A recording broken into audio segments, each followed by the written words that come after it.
कि हर तरफ जंग का तमाशा है, हर तरफ मौत है, तबाही है। वाह वाह वाह। आज तक ये समझ नहीं पाया जाने क्या मकसद इलाही है। आज तक ये समझ नहीं पाया जाने क्या मकसद इलाही है। चैन की नींद सो रहे हैं सब, जिंदगी की हसीन बाहों में। चैन की नींद सो रहे हैं सब, जिंदगी की हसीन बाहों में। कौन हक बात को उठाएगा, कौन जाएगा कत्ल गाहों में। नींद बस ख्वाब ही दिखाती है। वाह वाह वाह वाह। क्या तुम्हें सच में नींद आती है? बम किसी शख्स पर गिरे लेकिन जान इंसानियत की जाती है। वाह वाह वाह।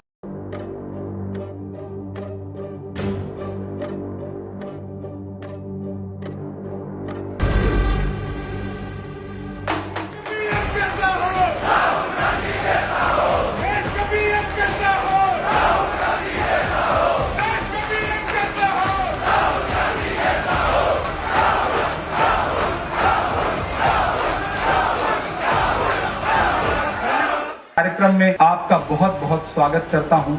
3 जून 2021 से शुरू हुआ ये सफर निरंतर जारी है और इस सफर में दुश्वारियां भी हैं, उपलब्धियां भी हैं, बरसते हुए फूल भी हैं तो आलोचनाएं भी हैं। अपनी पहचान मिटाने को कहा जाता है, बस्तियां छोड़ के जाने को कहा जाता है, पत्तियां रोज गिरा जाती है जहरीली हवा और हमें पेड़ लगाने को कहा जाता है।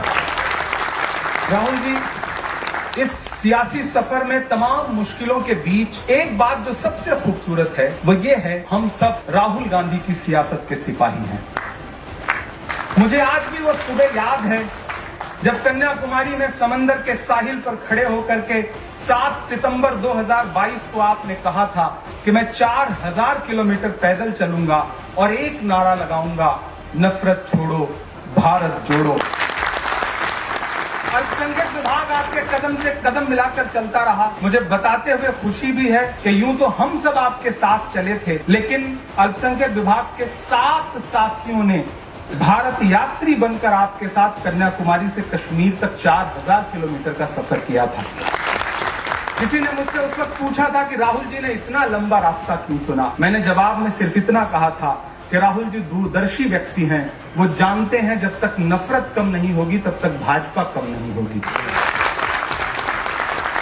आपकी भारत जोड़ो मुहिम के तहत विभाग ने भारत जोड़ो छात्र सम्मेलन, भारत जोड़ो सेमिनार, भारत जोड़ो मुशायरा, भारत जोड़ो बुनकर सम्मेलन के जरिए 50 से ज्यादा बड़े कार्यक्रम आयोजित किए। सभी समाजों को प्रतिनिधित्व देते हुए विभाग ने सिख, बौद्ध, पारसी, जैन, ईसाई और मुस्लिम समाज को पार्टी से जोड़ने के मिशन पर लगातार काम किया है। महिलाओं को विभाग में जमीनी स्तर तक रिप्रेजेंटेशन देने के लिए हम प्रतिबद्ध हैं। आपने जब भारत जोड़ो न्याय यात्रा शुरू की थी तो आपकी उस मुहिम से प्रभावित होकर विभाग के साथियों ने कोषाध्यक्ष अजय माकन जी के आह्वान पर पाई पाई जोड़ करके एक दिन में एक साथ 1 करोड़ रुपए डोनेट करने का काम भी किया था। जब देश का मीडिया दंडवत हो चुका हो, जब सोशल मीडिया झूठ फैलाने की मशीन बन चुका हो, ऐसे में हम अल्पसंख्यक समाज के साथियों के बीच फैले हुए उस भ्रम को दूर करने में भी लगे हैं। जो हमारी तरफ ये सवाल उछालते हैं कि आखिर कांग्रेस ने अल्पसंख्यकों को दिया क्या, तब हम उन्हें बाआवाज़े बुलंद बताते हैं कि वो कांग्रेस पार्टी ही है जिसने डॉक्टर जाकिर हुसैन को इस देश का राष्ट्रपति बनाया। वो कांग्रेस पार्टी ही है जिसने फखरुद्दीन अली अहमद साहब को इस देश का राष्ट्रपति बनाया। वो कांग्रेस पार्टी ही है जिसने ज्ञानी जैल सिंह साहब को इस देश का राष्ट्रपति बनाया। वो कांग्रेस पार्टी ही है जिसने बंटवारे के बाद चारों तरफ जब लहूलुहान मंजर था तब पंडित नेहरू आगे बढ़ते हैं और मौलाना आजाद को अपने सीने से लगाते हैं और इस देश का पहला शिक्षा मंत्री बनाते हैं। वो कांग्रेस पार्टी है जिसने रफी अहमद किदवई साहब को देश का कृषि मंत्री बनाया, खुर्शीद आलम साहब को विदेश मंत्री बनाया, सलमान खुर्शीद साहब को विदेश मंत्री बनाया, AK एंटोनी साहब को देश का रक्षा मंत्री बनाया, आदित्य जैन को इस देश में केंद्रीय मंत्री बनाया। वो कांग्रेस पार्टी है जिसने सैयदा अनवरा तैमूर को असम का मुख्यमंत्री बनाया। वो कांग्रेस पार्टी है जिसने अब्दुल गफूर साहब को बिहार का मुख्यमंत्री बनाया, बरकतुल्लाह साहब को राजस्थान का मुख्यमंत्री बनाया, गुलाम नबी आजाद को कश्मीर का मुख्यमंत्री बनाया, अब्दुल रहमान अंतुले साहब को महाराष्ट्र का मुख्यमंत्री बनाया और ओमान चंडी साहब को केरला का मुख्यमंत्री बनाया। वो कांग्रेस पार्टी है जिसने एक दिन खामोश से रहने वाले डॉक्टर मनमोहन सिंह साहब को इस देश का प्रधानमंत्री बनाया। इस दौर की सबसे मुश्किल लड़ाई लड़ रहे हैं। इस लड़ाई का अंजाम चाहे जो हो, लेकिन आने वाली नस्लें जब हमसे पूछेंगी कि जब देश फासिस्ट ताकतों से जमहूरियत और संविधान को बचाने की लड़ाई लड़ रहा था, तब तुम लोग कहां थे, तब मैं फख्र से कहूंगा कि हम डरे नहीं थे, हम झुके नहीं थे, हम याद करो एक जुमले पर कुर्बान गई है ये जनता, रूठी तो फर्जी आंसू पर मान गई है ये जनता।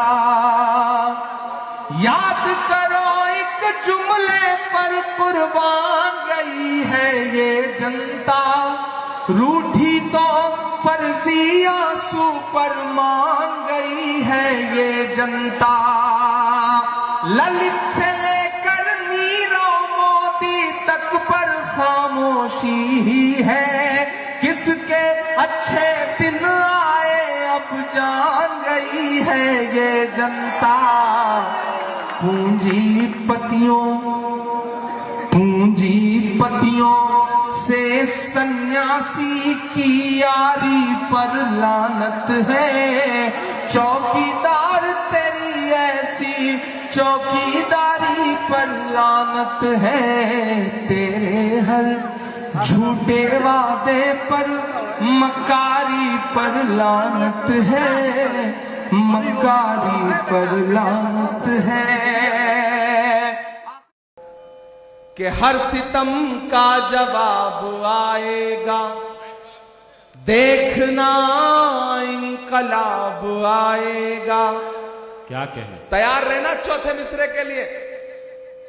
कि हर सितम का जवाब आएगा, देखना इंकलाब आएगा। अच्छे दिन का किए थे जो वादा,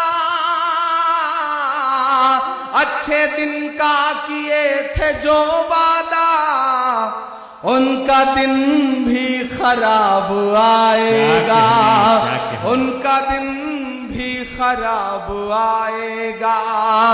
हम तो निकले हैं मुस्कुराते हुए, हम तो निकले हैं मुस्कुराते हुए, और वो तिल मिला के निकले हैं, नारे हक लगा के निकले हैं, नारे हक लगा के निकले हैं।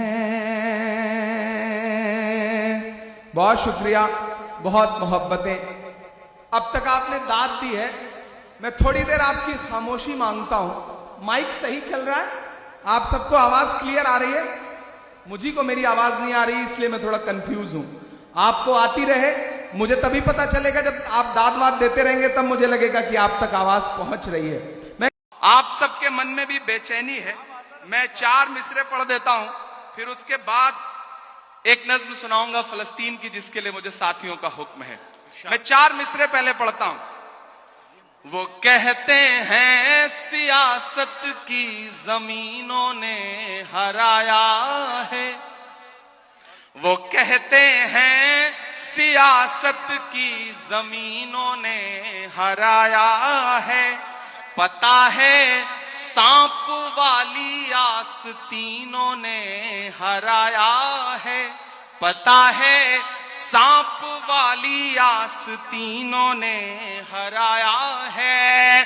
भला किस तरह खुद को मान लूं हारा हुआ यारो, हमें मालूम है हमको मशीनों ने हराया है, हमें मालूम है हमको मशीनों ने हराया है। और आज जमहूरियत का दिन है, 26 जनवरी है, और लाखों की तादाद में यहां मुंब्रा में लोग इकट्ठा हैं, पूरे हिंदुस्तान के लोग। मैं जितेंद्र भाई से बैठे हुए कह रहा था कि मुंब्रा सिर्फ मुंब्रा नहीं है, मुंब्रा अपने आप में पूरा हिंदुस्तान है। हिंदुस्तान के हर शहर का आदमी मुंब्रा में रहता है। मुंब्रा की चाहे जो इमेज बनाए मीडिया या फिर विपक्षी लोग, लेकिन आज की रात वो आए और देखें कि किस तरह से जमहूरियत के लोग यहां बैठे हुए हैं, जमहूरियत से प्यार करने वाले लोग बैठे हैं। मैं 4